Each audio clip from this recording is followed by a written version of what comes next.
All right, and everybody, once again, my name is Amarit Charoenphan, Director for Impact Collective. Today we've got a really cool session around working with Thai corporates and NMCs, the multinational corporations, and two partners from the Thai regional anchor at THUS, Kun Archawat or Om and Top, here to share their experience. Today, however, I've have a much more professional and better looking MC who will carry on the moderation duties. So without further ado, from the THUS team as well, Wendy or Chawisa will take the show forward. So thank you all for being here and let's get the show going. Have Wendy.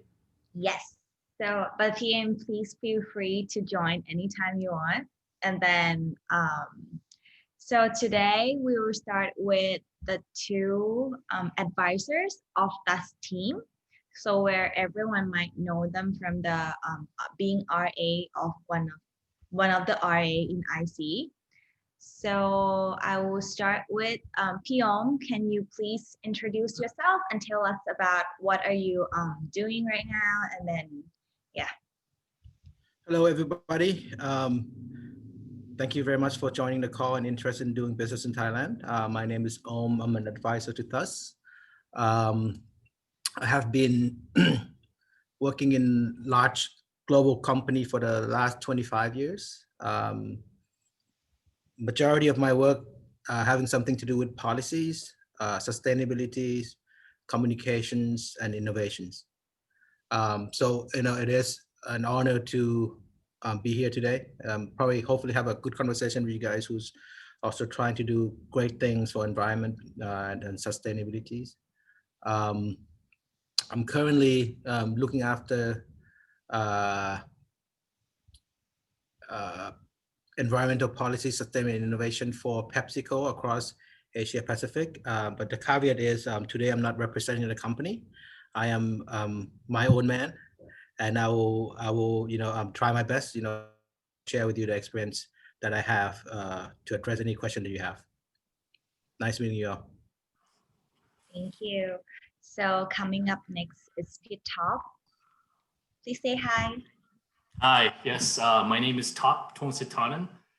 Similar to Kun Om, many years in the corporate environment. So roughly 20 plus years, similar to Kun Om. In corporate, so everything from beverages to pet food to confectionery, and now currently packaged fruits. So sort of the jack of all trades. I've worked in insights, worked in marketing, commercial sales, general management as well too. But currently in Thailand, based in Thailand, and the general manager for Dole in Thailand and Myanmar. But as Kun Om had mentioned, I'm also the advisor for THUS, and today I'm representing THUS. So actually if you know AIM, I've actually known AIM for a couple of years, but actually we went to the same high school and the same college, but many years apart. So again, a bit different background than AIM, so more focused on corporate and really that MNC side. So again, more than happy to try to help you get into Thailand. As well as to provide some insights, some coaching, some mentoring. But again, open to discussions and conversations. Thank you.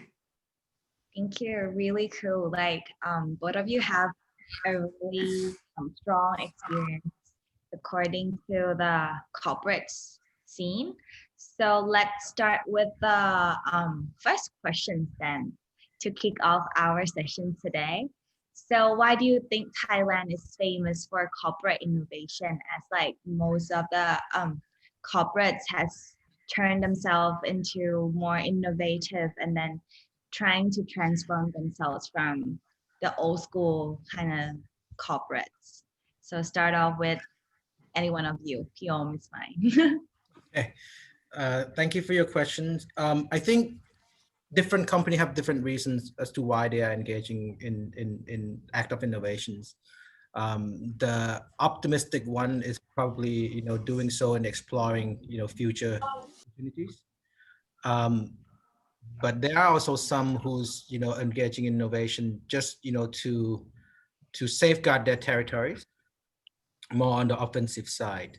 Why are you seeing more of companies in Thailand actively participating in learning about either learning about innovation or doing something about innovations? I think Thailand has long been one of those countries that never have a shortage of good entrepreneurs, right? And as a basic skill of the entrepreneurial experience as entrepreneur, they're always looking for new growth, right? And they are very well informed.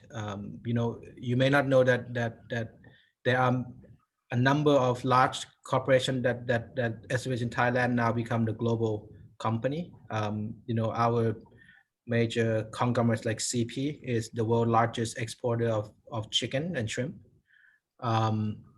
We have big exporter of rubbers.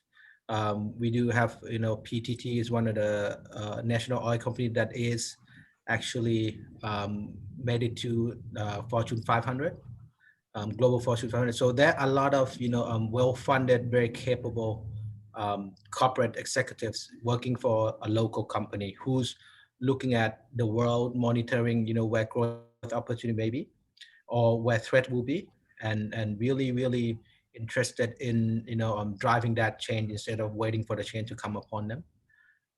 Another reason that Thailand is a great place for corporate innovation is that the government doesn't really bother folks too much, right? The government is pretty free-handed when it's come to allowing people to experiment with new business idea, new business model, as long as it's not encroaching into any legal areas where it's outright illegal. So with the sizable corporate environment, the right kind of attitude, being very entrepreneurial, seeking growth, understanding where the world is heading, and there's no prohibiting regulatory frameworks from the government. The corporate folks in Thailand are really dialing into innovation and trying to drive growth. But at the same time, I feel that the pool of talents, from the startup perspective is still very small. That is need to get enlarged, not because of I want to get it enlarged, but it's because of the corporates are looking for people who can they work with and providing them with solutions that they need. So all in all, I think Thailand is not a bad place, for corporate innovation. Folks have a good level of understanding. There's not much regulatory challenges for new venture to try new things.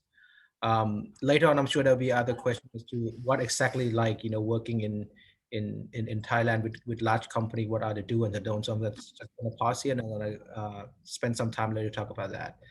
So I probably took all the message point from Pitap already. So good luck, buddy. You're up. Now, I just wanted to add a couple of, I think maybe one or 2 points to what Om had said. I think for Thailand specifically and large corporations, Thai corporations as well as multinational corporations, I think there's 2 areas where, why innovation is key. One obviously is in Thailand and in Southeast Asia. Obviously, the macro forces are very different than they were 10 years ago, right? So you think about, digital proliferation, e-commerce, route to markets, commercialization of products. It's very different than your old school. Let's get into 7-Eleven or Tops or Big C and, and do a great media campaign and hopefully it flies, right? I think nowadays that's very different. Number 2, the consumer behavior obviously is vastly different. Your generation Y, your generation Z or Z. I mean, their thinking and mindset is definitely different from your generation X, your baby boomers of Thailand. So henceforth, innovation, not just product innovation, but digital innovation and tech innovation is really key for Thailand. I think the second piece is really because of that, these companies, and I work with a lot of these companies, some of these companies where multinationals, where, wow, it's changing so fast. We have to have it as part of our strategy. So innovation or transforming growth via innovation is an imperative or a corridor that's strategic to a lot of these large corporations. And I think the double click under that would be when you think of corporates, even, the Pepsis of the world, the Cokes of the world, the leaders are really, your baby boomers and your Gen X's. They don't really understand the technology or innovation, as well as, let's say, the new age, or your Gen Y or Gen Z, right? So I think they have to really put a focus on innovation, and how do they really work with startups or with the ecosystems, around the world and in Thailand, to really develop that acumen. Because to be honest, that's a blind spot for a lot of these corporations. And they know, like, as Om had said, that wave is coming, and they're afraid if they don't catch the wave, either through M&A or through working with the digital or the startup ecosystem, they're going to be left to the wayside. And we've seen that with, blockbusters in the United States. Netflix is flying. Obviously their stocks are amazing, but just to give you an example, and I think in Thailand, they're really afraid of that. And you have large corporations and conglomerates like CP, Charoenphan, who are doing everything, right? But they also need to innovate for the future. So that's how I see it for Thailand.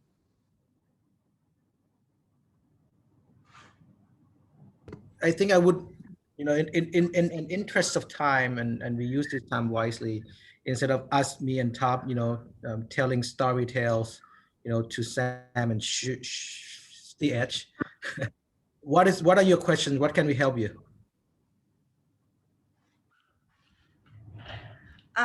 So after you have mentioned a few of the corporates that are doing like the corporate innovation and stuff, for example, like PTT, CP, and others, many corporates. But then can you also mention who are the major corporates that in Thailand that are more open in the like partnerships side, not rather than only like they build their own innovations in-house?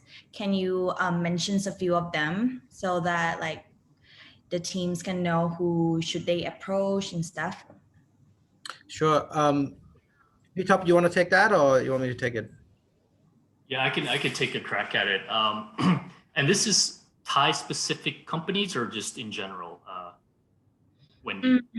Can be both, because I wanted to know like the major corporates in Thailand that are like Thai, or they can be like the active MNC where that located in Thailand and open to collabs with the startup from everywhere in like our program. Sure. Yeah. I mean, I won't go specifically into the exact names. I mean, we can talk about that later, but I think it's similar to, what Sam had mentioned, right? So in other words, how do we collaborate with large corporates, big players in the industry, monopoly or Thai companies, in terms of culture structure? So I think it's very key. I think first and foremost is to have like an aim or an Amarit or a thus, right? To be sort of your point person, or even your quarterback or your mouthpiece. Because if you don't have a partner, you don't have an ecosystem or a network, or referrals, it's very difficult to get, or not very, it's a little bit more difficult to get into these big players like CP, PTT, or even your multinationals like a Coca-Cola, a Pepsi, a Nestle, a Danone, or a Mondelez. So I think first and foremost, luckily, you're part of this, the IC Impact Collective. I think that's a huge bonus. And Amarit, I think number one, before you start dabbling, is really understand the ecosystem, understand the landscape, do the homework first and foremost, because each company is very different. It could be a CVC setup, it could be a spin-off, it could be its own little entity, like some of these insurance companies in Thailand.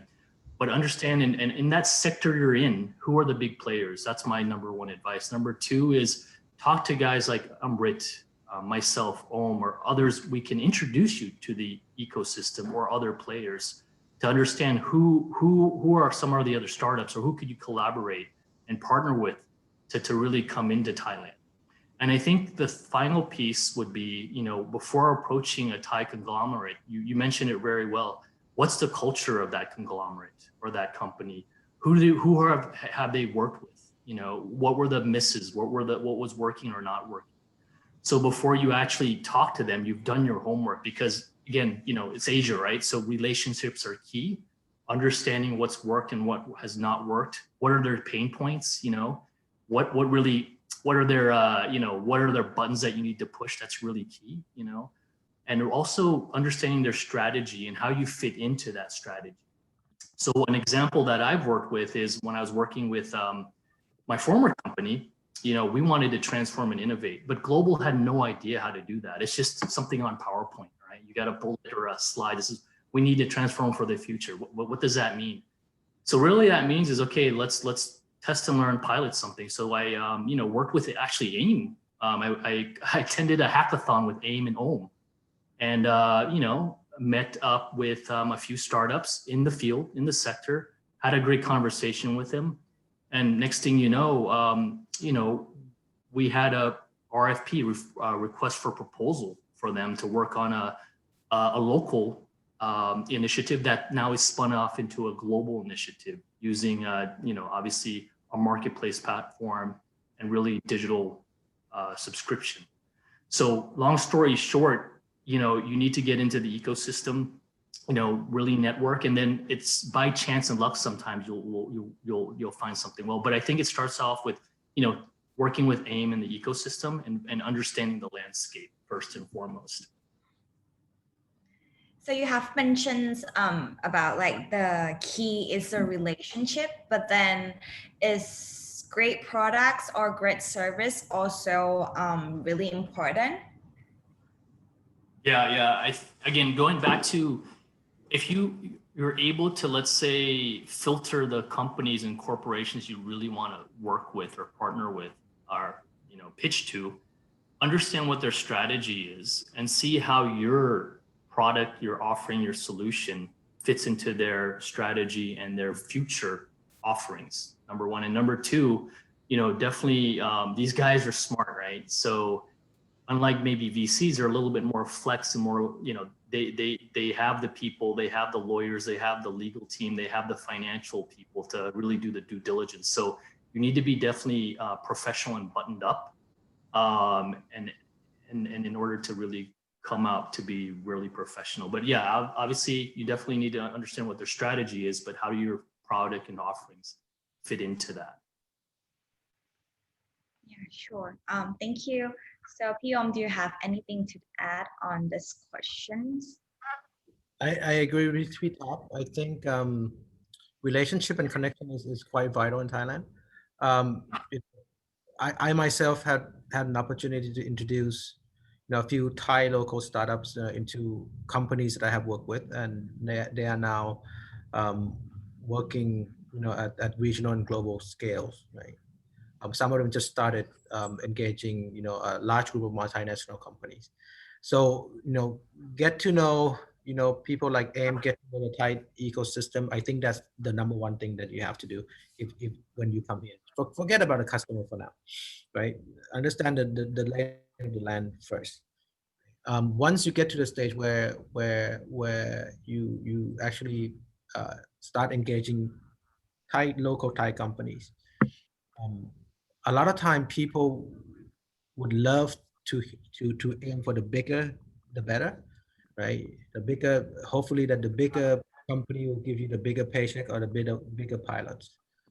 True, but to get there is could be forever. It could take forever if you're gonna get there at all. Thailand also offers opportunities, for the SMEs, especially the SMEs that are looking at listed in the stock market.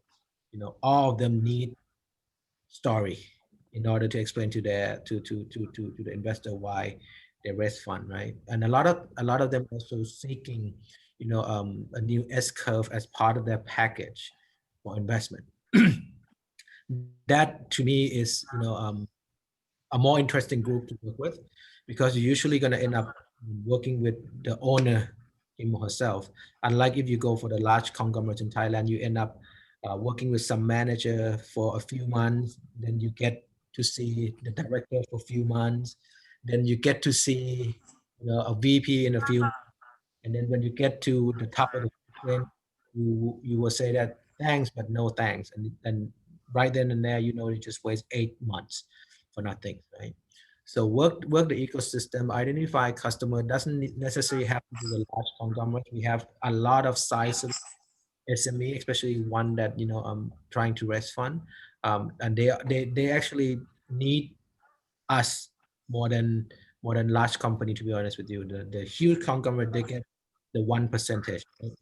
All the people who graduate from the best school in the world, they are all there, right? In the large company. In the SME, on the other hand, they don't have the kind of talent that the large company have. So additional support from outside, from external party, like the startups, very make really good sense.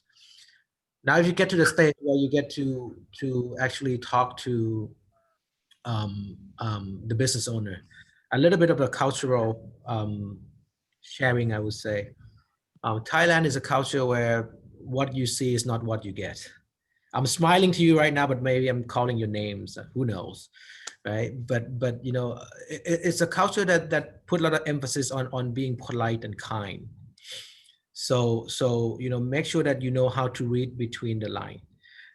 Don't get yourself carried away. Oh, I had a great conversation, great meeting with these people. They're very friendly. They seem to be really dialing into what I'm saying, right? And get carried away. It happened to me many times, even though I'm a Thai person, right? So that is a culture part. At the same time, when you are a startup, you're working on a cutting edge of things, right? And it's very easy for you to think that you know this better than anybody else. And sometimes you come across as being the expert. Again, large company, they have smart people there as well, and they don't like it. They like to keep reminding themselves that they work for the powerful big company, and they are the one who people have to look up to instead of looking up to startups. So I think the kind of persona that works best, based on my experience in Thailand, and I've been taught, and P-Top was taught the same way as me when we spent nearly a decade in this certain company, is your persona should be what we call there as being humble yet confident. Right? Get your thought across, challenge the status quo, but do so in a very humble way. Right? You are getting your point across, you challenge the status quo, not because you want to win the argument, right? But for the benefit of people who listen to you, so that they have wider perspective, enriched perspective, so that they can make better decisions, right? Being humble is very important in business dealing in Thailand. Once you get past the culture aspect of it, now you actually getting rolling with the project. Maybe based on my experience, the journey could look like as follow. In the beginning, they want something very fast. They want your proposal. They said that my boss wanted tomorrow. We're gonna have a board meeting next week.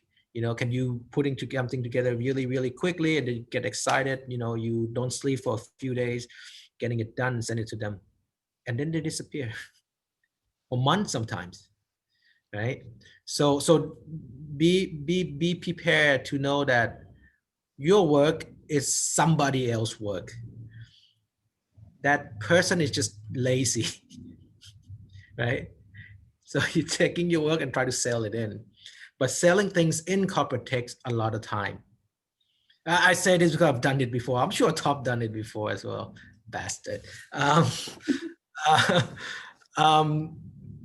But be prepared for a long sales cycle. When I was outside doing sales job with AIM, usually my corporate innovation program take about 9 months of sales cycles, right? And in one particular client, 9 months with 9 revisions, right? But at the same time, it's a big payday at the end, right? And the check size is worth all those, which means that you need to really dig deep in your structure and your financing, right? You may not get a payday, every few months, right? Can you sustain your for 8-9 months without payday, but then you get the big paycheck at the end of the day? Lastly, before I bore you guys with everything else, I think there's still a gap in terms of understanding the deliverable of startups versus when they go buy some solution off the shelf, right? Startup continue to innovate, continue to iterate, the product quality or the solution, whatever it is. But from the large company in Thailand, in particular, when they engage you in either for R&D or for pilot, it's never for pilot. They expect the highest quality deliverable as if it's being produced million pieces from the mega factory somewhere, right? So I think this is the mentality of your counterpart. Make sure that when you engage them, take some time to manage the expectation on both sides, right? What your deliverable will be, what it will do for them. It's not a finished product per se. But if you already have the finished product, make sure that they expect that kind of quality. As part of this hierarchical red tapes or whatever you want to call it, right? These procurement people are really, really diligent, right? Because if they pass on something that is not perfect, it's their ass on the line. So they don't care if it's coming from the startup or they don't care if it's coming from Hitachi or Toshiba, right? So the mindset is that it's worth to invest some time to have a conversation and manage the expectation. So is there a different approach in engaging for Thai corporates or the MNC? Are they like the same or are they like different? Let me take a crack at that. There are aspects that are similar. The bureaucratic is there when it's come to large company. All this process and procedures will always be there for you to have to navigate, right? But again, if it is a local company, a Thai company, the culture part that I explained to you is pretty good. But when it's come to MNC, you can't look at MNC as a unit, a single unit, right? Because MNC usually comprise of people from different countries, very diverse workforce. So in order to figure out how to work within MNC, you have to have you have to be able to operate using different kind of mindset, Western mindset, global mindset, local mindset, depending on who's your counterparts are. If you happen to work in a global company, but with the Thai leadership or with the Thai project owners, right? So you apply, the Thai way of being humble and confident. But if it's somebody from the US, UK, for anywhere within the Western hemisphere, you may be able to be a little bit more straightforward, assertive, and a bit, it's not controversial, a bit daring, when you try to position yourself. They have higher level of tolerance, if it's fall from the Western hemisphere. So there are similarity in terms of it's taking a lot of time. There's a lot of red tapes. There's a lot of hoops you have to jump through, regardless of ties or no, thank you. Sorry, ties or multinational, right? But if it's multinational, you may have a shot at having a fast track conversation with them.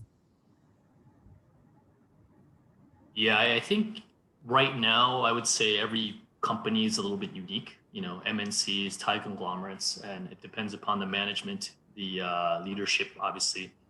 I would say what's similar is this is quite new to them. I mean, especially in Thailand, start partnering with the ecosystem, the startup ecosystem, as well as, some of this cutting edge innovation that they don't really understand.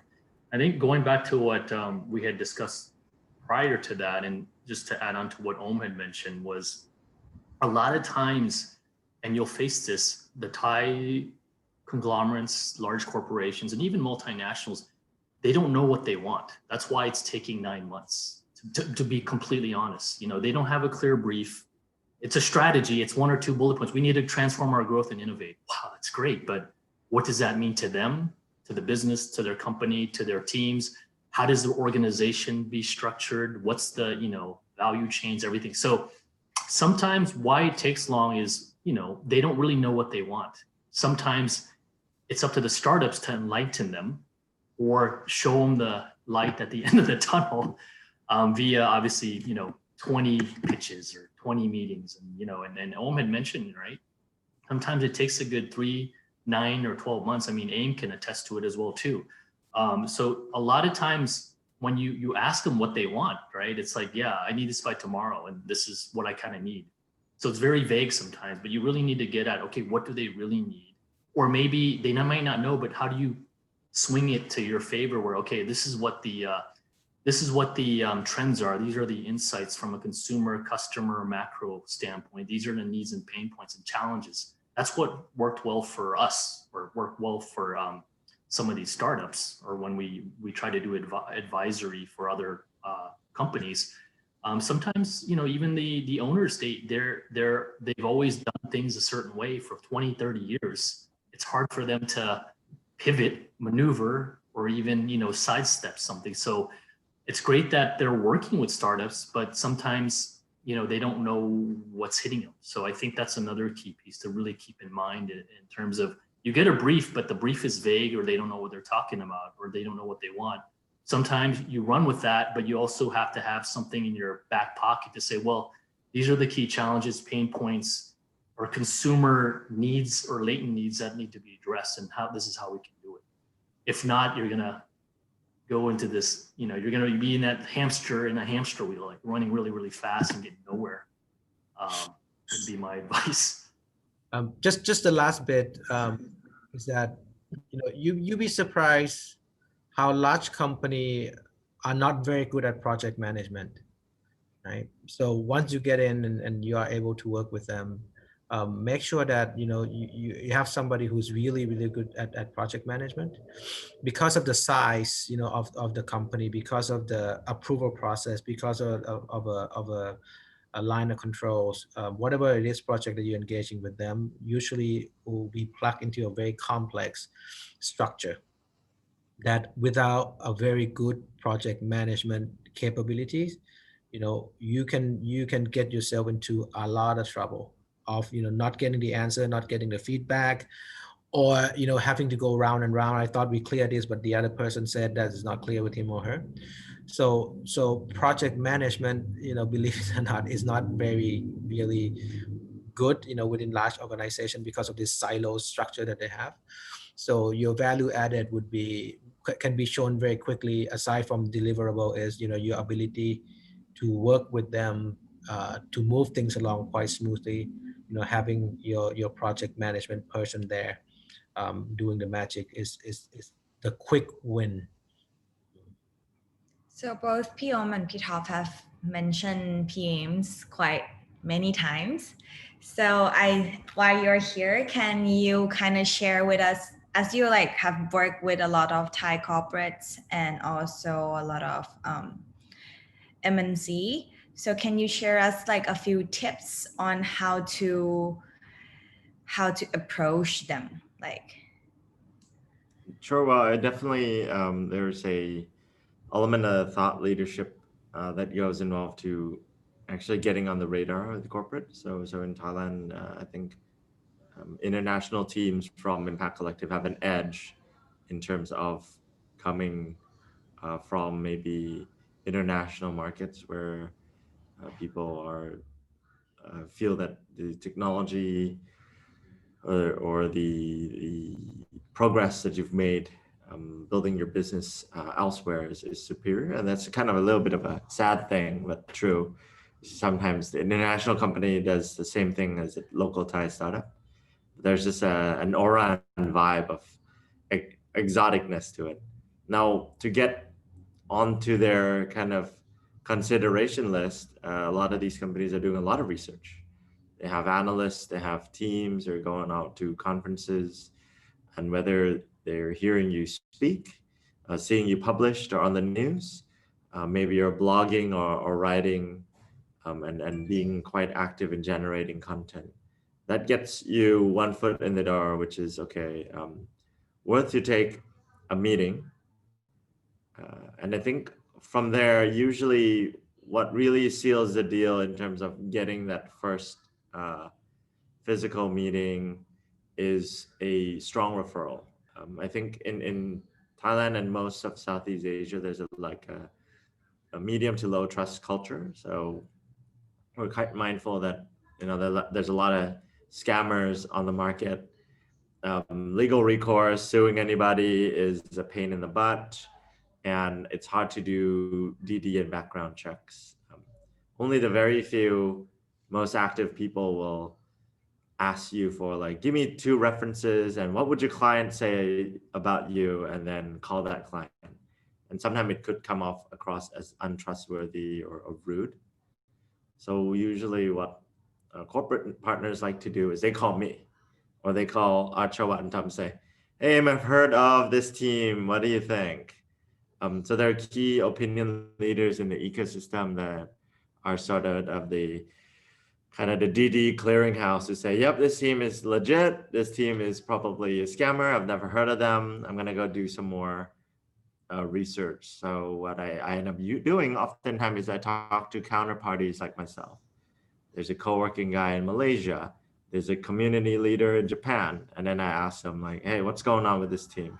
On top of that, the main issue is that the teams, you might get the meeting, but the key thing is that now it's actually convincing them and say, like, hey, we are the best fit for your product and service. And then oftentimes we feel that the relationship sales is going to be the way forward, that, you know, you need to be buddies with them, go out drinking crazy nights, go jump through hoops of fire.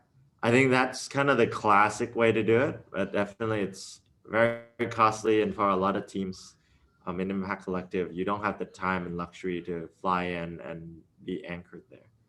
So while corporates in Thailand do love that element of, yes, I like to really know you, I like to hang out with you, I actually want to have somewhat of a relationship with you. Usually the joke is that they need somebody to be able to yell at if something goes really long, or ask for, you know, the extra 50%. The contract says 100, they say, like, hey, can you help me out on this, that, and that? So there, it's a double-edged sword to go super deep in relationship. I would say the sales Bible that I subscribe to, that we use a lot in Thus and then Minea, there's more of a consultative approach. So find this book called The Challenger Sales, and it will kind of blow your mind. Whereas in Asia, everybody say relationships is the way to go. But in reality, if you're selling B2B or you're trying to work with corporates, like whether it's Thai or MNCs, you have on average about over 6 people in a decision-making set. So there's not just Archawat or top, there's 5 other people he needs to get consensus. He's going to pull the budget from marketing. IT has to clear the tech. The marketing team needs to know what's going on. The design team has got other ideas and are engaged with another vendor. So long story short is that you have to kind of understand the lay of the land and adjust your approach appropriately. But as a company approaching B2B, while the relationship may get you in the door, it's going to be how good, you know, your product not just performs for the company, but for the champion that you're talking to, because that person is essentially going to be putting a little bit of their career and their prospects on the line to say, this is going to solve the problem of a company, but it's going to make me look really good. It's going to advance some personal goals and agendas, and understanding the different agenda of the people in the room is so important. And challenger sales also means we know exactly who the competition are, local and international, and we believe we have a superior product or service. And we like to challenge you to try it out, you know, free trials, proof of concept. And I think that's the hit rate. I'm not saying that relationship sales won't get you the hit rate. It would. It also can come with a bag of worms where you get sucked into unproductive relationships. So that's my 2 cents. I'll drop the book in the chat, but it's a little bit off the beaten didn't track how we've grown this company by being both very nice, very polite in Thailand, but also a bit positioning ourselves as a bit of an innovator, edgier, and challenge the status quo all the time. That we've got some good ideas, and you should give us a shot. Thank you. Guys, I'm sorry. So ขอโทษค่ะ I gotta run. You know, Kun Wendy has my contact info.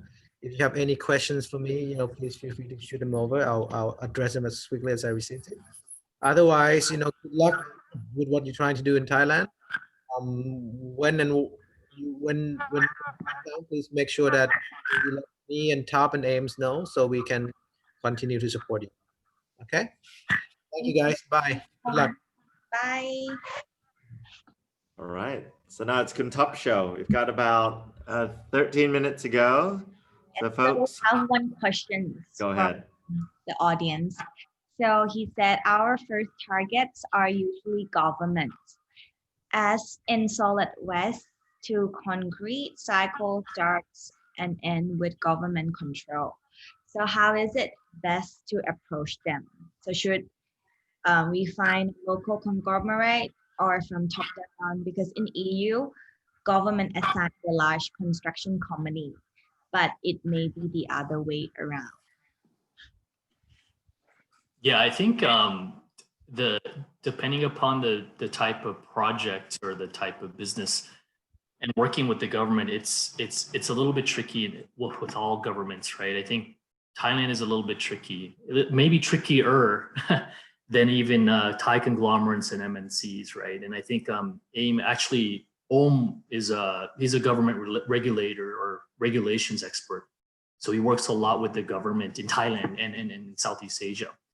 I think the approach in AIM, you can probably chime in as well too on this, is if you want to deal with the government in Thailand, or you were saying, is it a top-down approach or do we work with a local conglomerate? I think if it's strictly really relegated to the government, you definitely need to work with a local partner or someone who can get you in that access, right? With at least a talking point and discussion with the local government in Thailand, which is doable. I think, you know, that's where I think OM definitely can help, depending upon which department or which ministry you're looking at, or even AIM as well too, because they work a lot with the government, more so than I'm more of the corporate guy.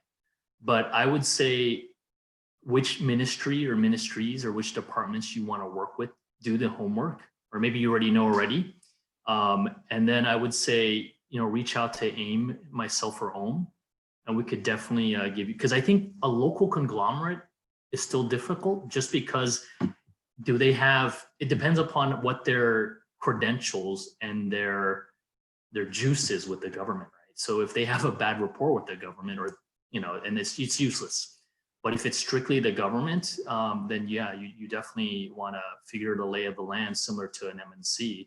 And who's the right person to talk to? What's their agenda? You know, what's the budgets? You know, what's going on? Things like that will definitely be a first step, crack. But I would say you have to definitely talk with the local partners here, like an AIM. AIM, did you have anything to add? I know OM, this is more up his territory. Yeah, I think we've done a few projects with the likes of Techstars, and our government most of the time would prefer to work with the entire juristic person, incorporated company, for a lot of the potential legal reasons too, and just to be seen as supporting Thai companies. They might not have the facility and resources to develop an English contract or a TOR, and just don't want to get into the headache. So I think just from a legal perspective, they would just automatically prefer a Thai team. Even if they're interested in the technology, they would also feel that it would be harder to manage a relationship if the team is not located locally or planning to have a footprint in the domestic market. So strong country head, somebody they kind of trust and believe is going to stick around, finish a project. It's very important. And for a lot of us that is coming from Impact Collective, you just don't have the time. So that means working with a local partner to help getting you paid, getting the contract signed because their company is around 3 years and it's profitable and it's reputable, it ticks all the boxes. But the technology could be powered, by you, execution by you, as kind of a consortium. It's probably the more general route that I've seen. Obviously, the exceptions to the rules are more of the larger tech, like our conglomerates, like the Accentures and the Microsoft of the country, but there's few and far in between. Do you think it's because most of the governments have only like Thai staff? Yeah, I think definitely a big issue, language, communications. I think people must know that even with a Thai vendor, there's going to be a lot of problems, but at least it's manageable.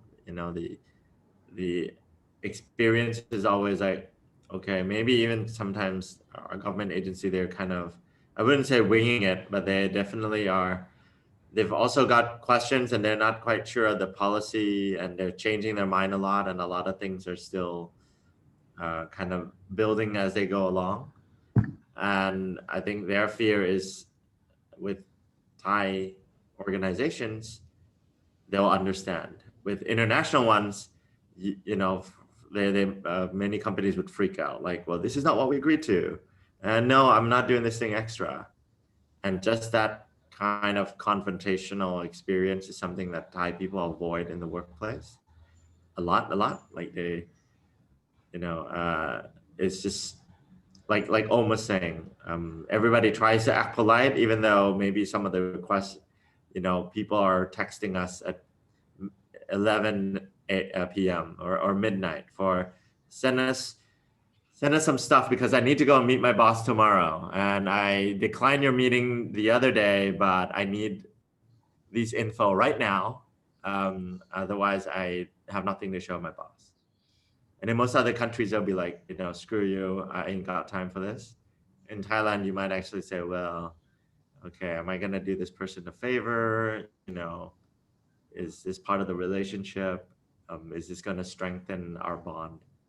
So always keep in mind that you're gonna get into a relationship that's more than you bargained for, and that's always the case. Thank you, Hakim.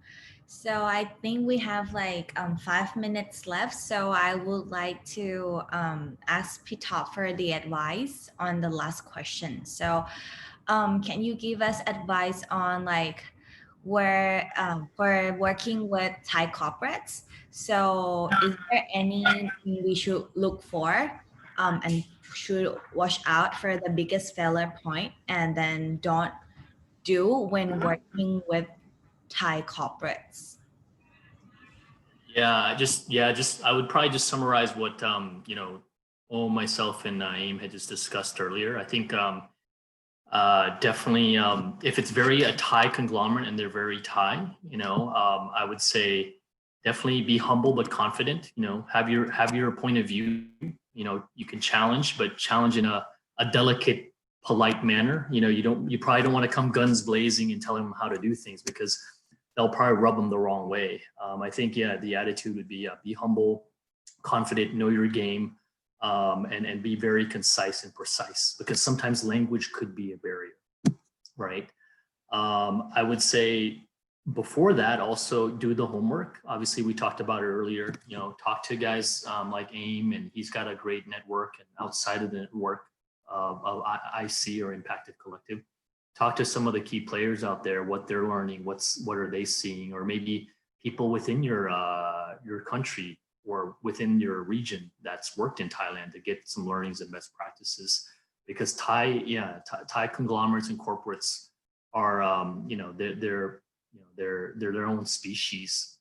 And I think the third piece would be, like I said earlier, sometimes they don't really know what they want, but it's something where the board of directors or the chairman, don't get me wrong, this happens all the time, where they have a great vision or they think they have a great vision, they have a strategy, now they need to execute. When it comes to the execution phase, it kind of crumbles down because people within the organization, they've been there forever maybe, or they're not in tune with the startups or the ecosystem or even innovation because they've done things the same way for the past 10, 20, 30 years. So again, the brief is really key. Try to get as much information out of the champion or the project manager as much as possible. But like I said, make sure your product or offering and solution is really fine-tuned, buttoned up, and is hitting all the key challenges and pain points. I think is also very key when you approach them. I think the fourth piece would be, what are some other areas would really just be, seeing what they've done in the past, like they've done hackathons, accelerators, things like that. And in the future, can you be part of that? And that's a good way to get into these Thai conglomerates. I know, AIM's done a ton of hackathons and accelerators when he was with Hubba and even with us. So, everything from, insurance companies to banks to real estate property companies and even FMCG companies, they were doing accelerators and hackathons. That's another great way to get into Thai conglomerates. Again, it's, you have a team, you might win the prize, at least you get awareness, understanding, and maybe they'll love your products and they'll hire you or really invest in you for the future for their company. So I think that's another great way to get in.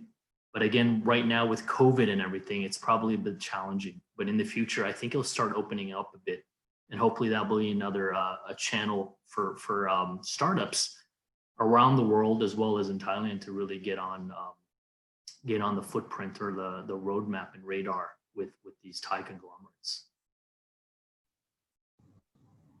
Just to add to that, as you have mentioned COVID, so do you think most of the Thai corporates prefer meeting face to face, or they are okay with online meetings?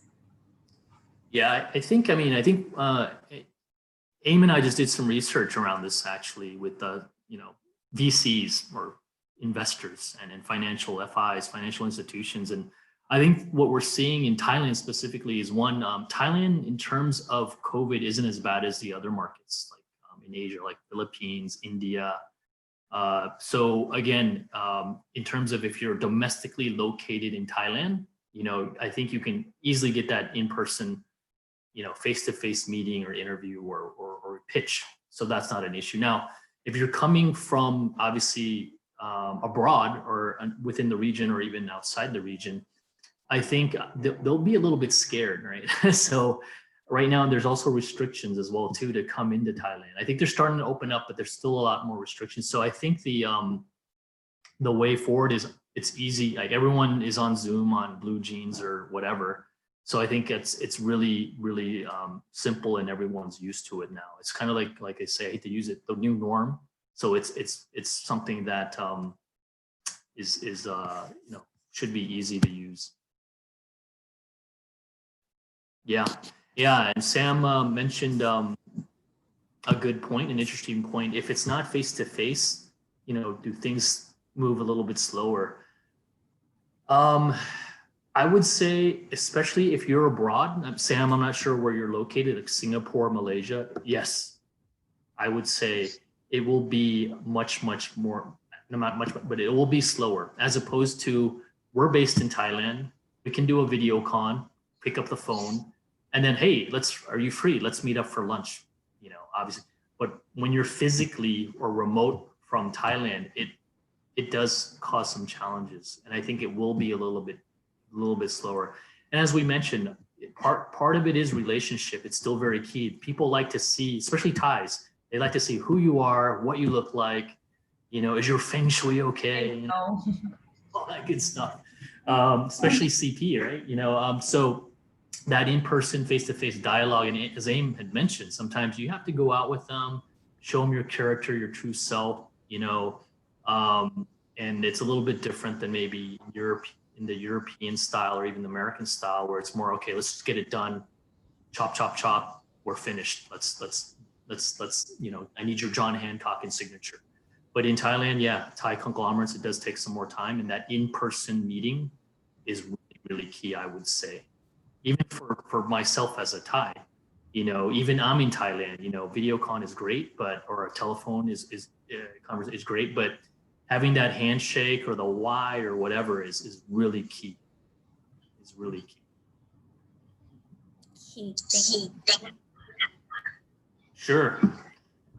Any other questions from the audience? Like I could try to maybe do one more or two more if real quick, 5 minutes. It's really good.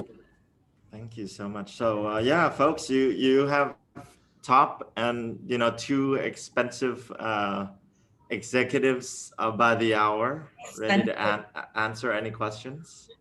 And you've got two shots left before he's got to leave. Go ahead.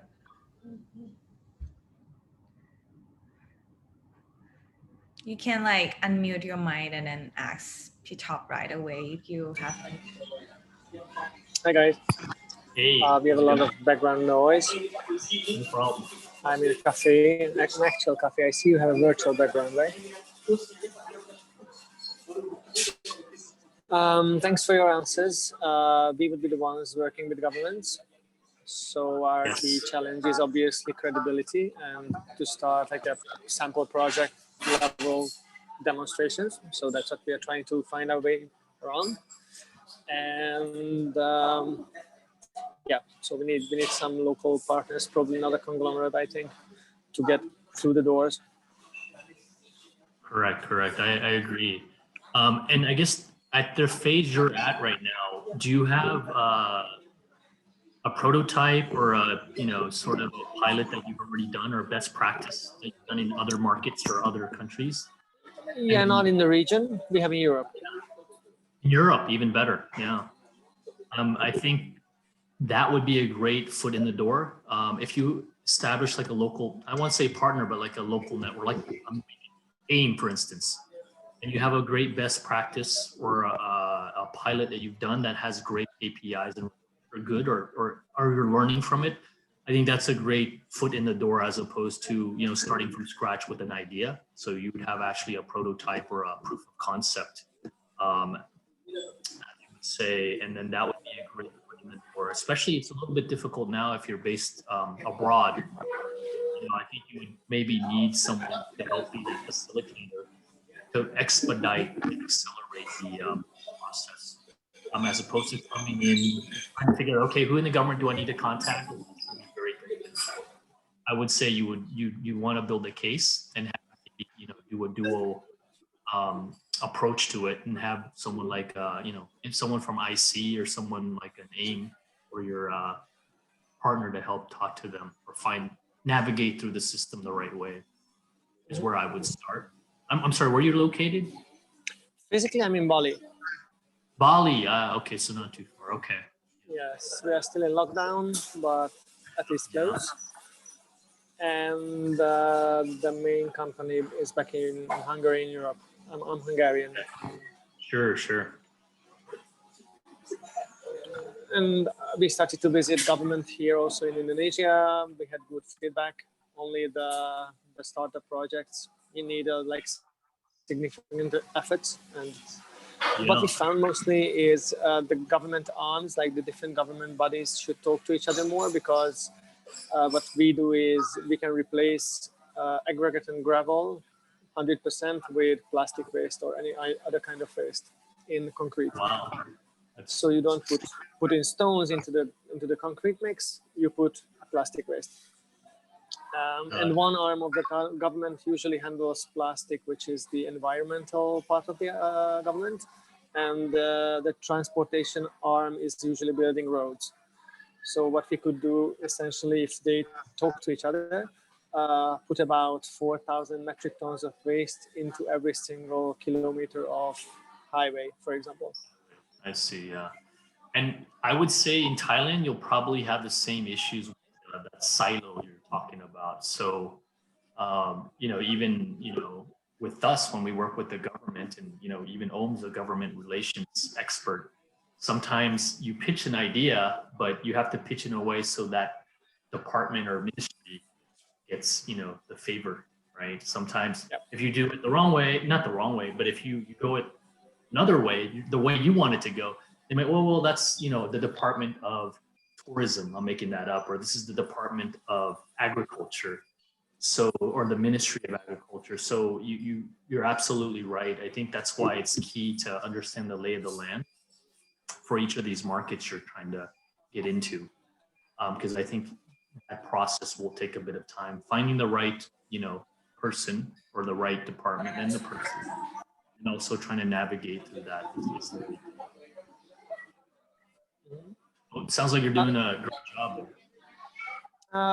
So besides this, shared session, how do you think I could talk to one of you guys who would be most, appropriate for this approach to, to find out how to do it?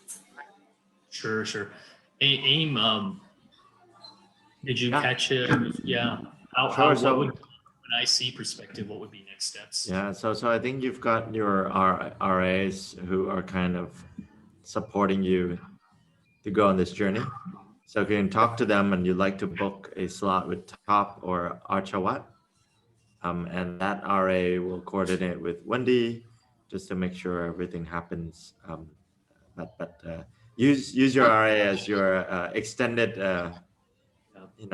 go-to supporter, and we'll be here to. Yeah. We have that in Singapore. Yep. Okay, so you got Nick at Draper Startup. Perfect. So on our Yes. end, we'll make sure to make some time available and just reach out to us.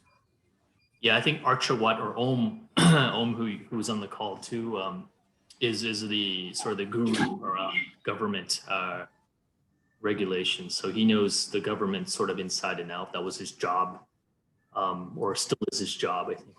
Yeah. So he'll definitely be able to at least give some counsel, advice, and maybe hopefully hook you up to the right people and team.